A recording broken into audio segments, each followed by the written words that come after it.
今天要来跟大家分享的是这卷 Harman Red 反转红片。反转红片顾名思义就是把底片反过来拍，然后照片会变红红的。那如果有拍过 Harman Phoenix 红凤凰这支底片的人，应该会发现它有点眼熟，它们都有相同的黄色片基。这是因为 Harman Red 就只是把红凤凰反过来拍而已。那为什么把底片反过来拍，画面就会变成红色的呢？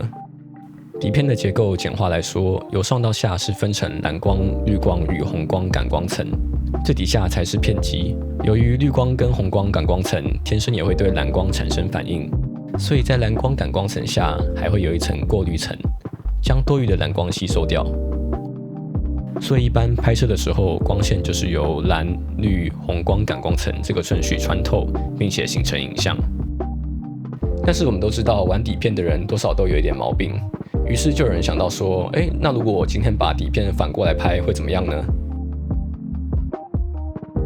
这时候红光感光层会吸收红色与蓝色，绿光感光层会吸收绿色与蓝色，过滤层挡掉剩余的蓝光，导致几乎没有任何光线可以抵达蓝色感光层，因此最后就会由红与绿感光层形成一个橘红色非常浓郁的画面。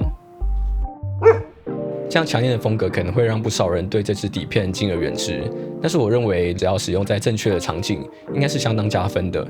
所以这次我就想试试看，在晚上跟白天不同场景它的表现如何。那废话不多说，我们就进入拍摄吧。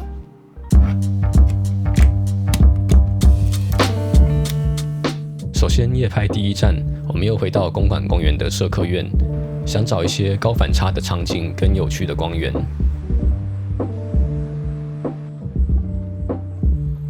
这边有一个通往地下停车场的入口，光线从玻璃穿透出来的质感跟建筑物的几何形状，我觉得有点特别，决定在这边先拍一张暖暖身。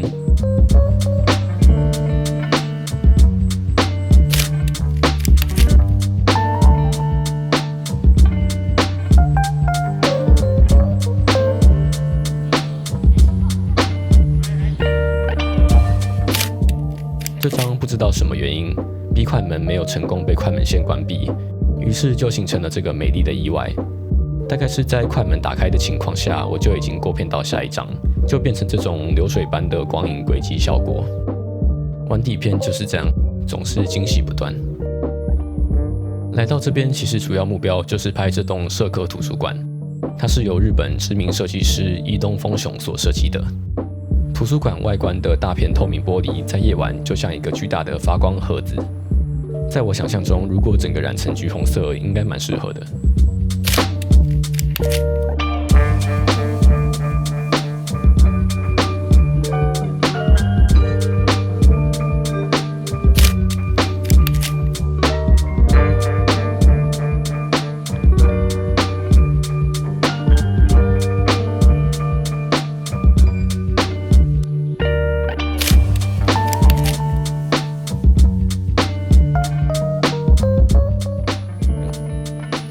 关灯喽，时间就关灯喽。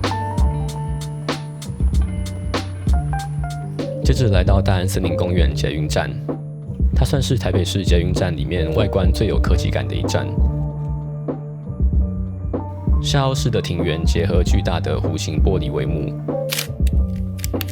捷运站里的光线从无数个格子中透出来，在反转红片的呈现下也蛮美的。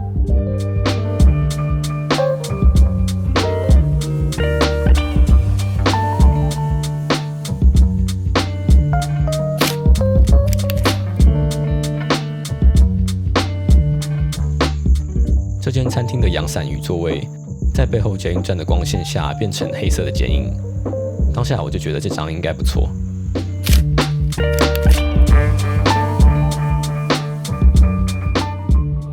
刚说到巨大光盒子，台北还有一个我一直很想拍的，那就是信义 A13的苹果式影店。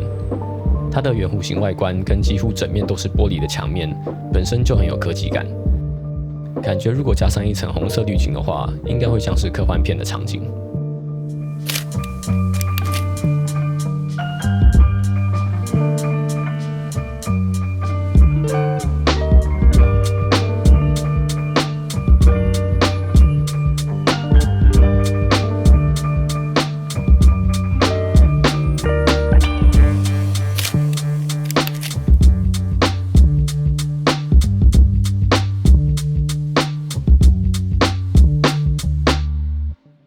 其实当初看到这支底片拍出来的样片，我马上想到的是《银翼杀手2049》里面 Agent K 一个人走在橘红色荒漠的场景。我很想要试试看能不能透过 Harmon Red 这支底片重现出那种世界末日废土荒原的氛围。于是，在一个微雨的早晨，我搭车来到擎天岗。很幸运的，当天湿度跟温度都刚好符合，山上起了伸手不见五指的大雾。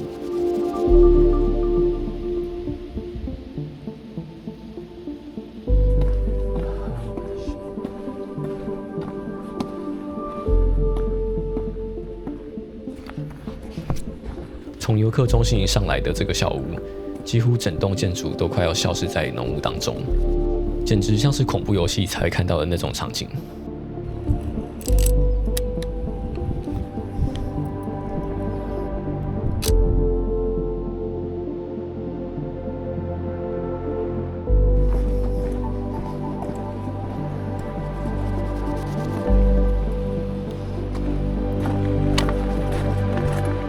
运气不错，刚好遇到水牛们的放饭时间。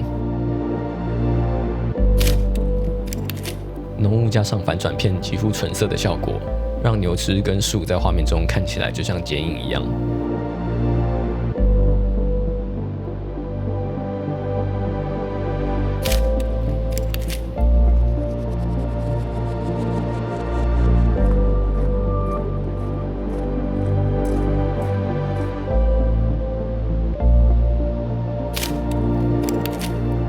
拍到这张，让我觉得睡眠不足跟2个小时的交通都值得了。有两侧向中间延伸的栅栏，跟地上宛如小溪流的积水，全都消失在迷雾的尽头。还刚好有一个人从雾中走出来，让我真的复刻了《银翼杀手》的经典场景。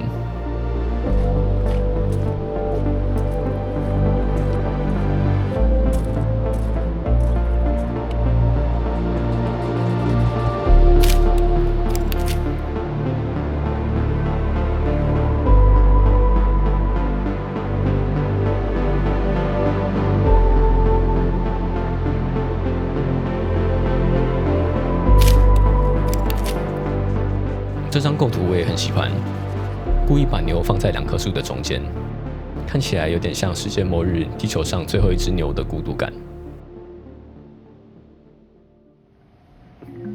相机还剩下大约6张底片，刚好我与老朋友 Alan 相约出门拍照，来到知名的3重汤臣园区一探究竟。在被警卫踢出去以前，我拍到了几张照片。我觉得这卷底片在本身对比比较大的场景，像是我前面拍摄的夜景会比较好看，因为它的黑会变得更浓郁。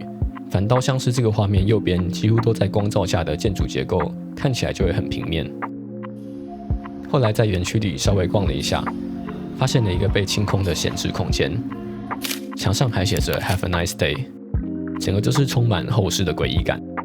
套上这个红色滤镜是不是蛮适合的？